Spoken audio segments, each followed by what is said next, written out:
मी Pragya Prakash Kadam, प्रथमेशची mummy. इंस्टावर आम्ही दोघं जण प्रतुभाऊने ओळखले जात होतो. काही दिवसापासून मला खूप त्रास होत होता. म्हणजे अशा व्हिडिओ येत होत्या, प्रथमेशने आत्महत्या केली, प्रथमेशला हे झालं, प्रथमेशला ते झालं. असं काहीही झालं नव्हतं त्याला. खरं कारण त्याचं एकच होतं, त्याच्या ब्लडमध्ये रक्ताची कावी मिसळली होती. ती कावी म्हणजे सफेद कावी असते, ती कोणालाही कळत नाही.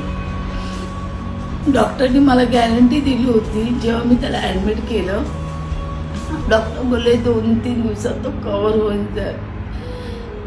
रिपोर्ट सगळे नॉर्मल आहेत त्याचे. पण कावेरी घात केला माझ्या मुलाचा. डॉक्टरना पण नाही कळलं. शेवटच्या क्षणी डॉक्टरांना कळतंय की त्याच्या रक्तामध्ये व्हाईट कावी झाली. डॉक्टर पण बोलले की आपण बघूया किती आहे त्याच्या शरीरामध्ये.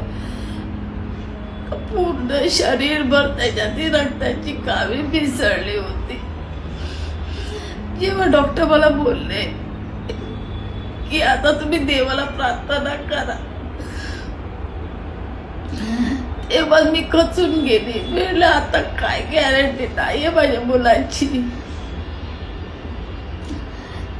ती कावी पूर्ण रक्तामध्ये मिसळली की माणूस शेवटी एंडच होतं. आणि तेच झालं. 26 जानेवारीला सकाळी प्रथमेशनी जगाचा निरोप घेतला. खूप त्रास झाला मला, खूप. म्हणजे सगळ्यांना, आमच्या जेवढे त्याचे चाहते त्यांना खूप त्रास झाला. तर मी सगळ्यांना हात जोडून विनंती करते की कोणतीही खोटी अफवा पसरू नका. कोणीही काय बोले त्याच्यावर लक्ष ठेवू नका. आणि प्लीज मला आणि माझ्या मुलीला मेसेज करून तुम्ही हे विचारू नका की काय झालं, कसं झालं ते.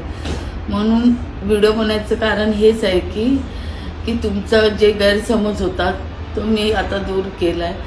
तर प्रथमेशचं फक्त रक्तातल्या कावीमुळे त्याचं निधन झाले, बाकी कोणताही त्याला काही नव्हतं. तर प्लीज कोणतीही अफवा पसरू नका.